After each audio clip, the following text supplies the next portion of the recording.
in crypto. So we are on the heels of basically the worst day ever for crypto yesterday. And a lot of people are not feeling so right. I mean, for me, it was just another day. I was like, whatever, we've been here before. But even like my dev friend who's like really good, which he's on the channel sometimes with me, he's like, I hope we can recover. I was like, guys, like, if, I don't know what it is, but I'm just numb to this shit at this point. Like, I don't feel when like days like this happen, flash crashes, or like no matter how big they are or small they are, I'm like, we're gonna recover. I really don't care. And I've been DCAing, like I say I always do. Like, I talk to my peoples in one of the group trips that I'm in that I pay to be in, and basically I told them, I was like, listen, if you're gonna DCA into this kind of a market, let's say you have $300 for example, you DCA $50 here, like at 1 p.m. for example today in the East Coast, then 5 p.m. you still see it going down, you hold off, you see a little bit of a recovery, $50 more, and you just basically play like that. Whatever you see in the market, you just play the market in DCA. But like, one thing that really got to me is today I listened to one of my favorite YouTubers who I started listening to in 2007. He brought me to the manosphere and everything. Soul Immortal, shout outs to him. Go like and subscribe to his channel too and follow him. Amazing man. It took him forever, almost like 10 years to reach 100,000 subscribers, and I was just killing it. He had a girlfriend, and they broke up, and like he just came back on fire.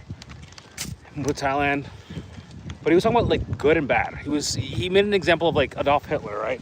The universe doesn't really see if you're good or bad, but he did say that there is a correlation between people that are bad, or at least a perceived correlation, and people that are successful. And I don't think it has to do with necessarily bad. Like, I like to equate it to this: whether you dislike this or not, men, generally speaking, have very low standards for women in the sense that we just want them to be beautiful and not crazy. Especially if you have money, you're kind of like, oh, I just need to have money, right? I can take care of everything as long as she takes care of the house and takes care of me and the kids and etc. But women definitely tend to have higher standards for men. It's just enough to be good looking, which you see sometimes guys that are fat and short with gorgeous women. Not so much now because of social media, but like this was a thing 10 years ago. So let's take the context of like 2015 and before that. Hey, what's up? Hello. So, the story. Confidence.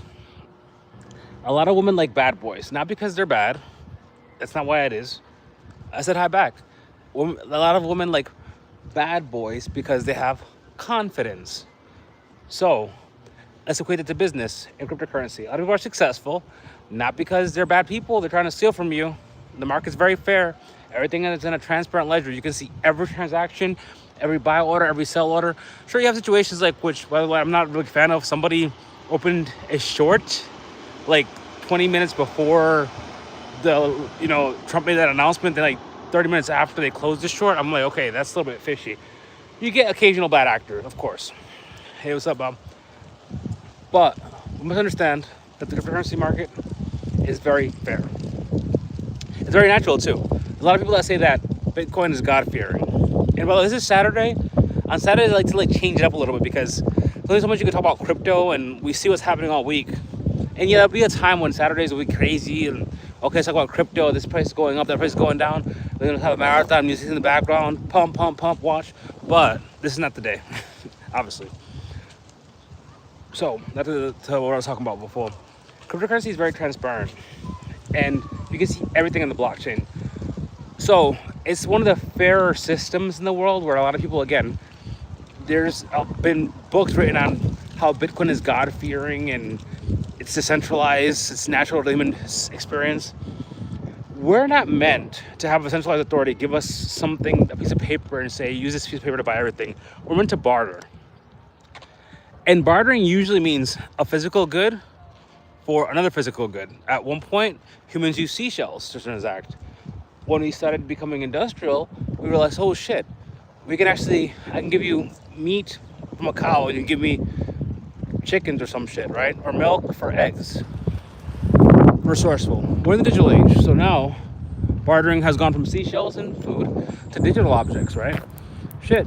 You can even get somebody an NFT if it's worth a lot of money, or if they perceive it to be worth a lot of money. You can trade it for something.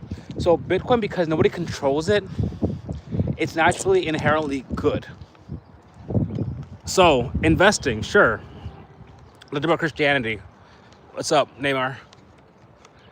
I don't know about Islam. So I'm like, to all the Muslim brothers out there, Judaism, but I do know that it's haram to gamble in Islam religion, in Islam, and gambling is like meme coins. I see that as haram, inherently bad. But like if you're investing in something like a blue chip cryptocurrency, like a Bitcoin or Solana XRP, this is $1,000 for like 4 or 5 years. That's investing, right? Because generally speaking, that investment is going to go up over time. So that's not necessarily a bad thing. So again, it's Saturday. Let's all just chill out, watch football.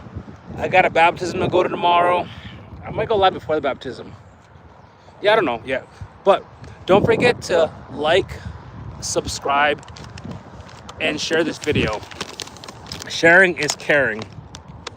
And as I always like to say, I'll see you all tomorrow for Sunday Fun Day. Upwards and onwards. And I hope they enjoy and have an amazing Saturday. Halloween is in the air everywhere in the United States.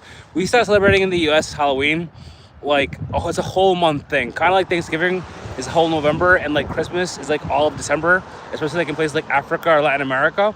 For us, Halloween, even though it's an unofficial holiday, it's a whole month. And again, you already see decorations when you're walking around neighborhoods. Part of what I do for work is I do political canvassing. So I go to neighborhoods and knock on doors and talk to people, like vote for this person that's more pro-life, pro-Second Amendment, hates taxes, more pro-cryptocurrency, more pro-free business. And that's why I travel so much. And one thing I'm seeing is the Halloween decorations. Sometimes I run up on people. Run up is a bad idea. What is it? I talk to individuals and I'm seeing them outside decorating their houses. Beautiful Halloween decorations. Lots of candy. It's amazing. Ciao.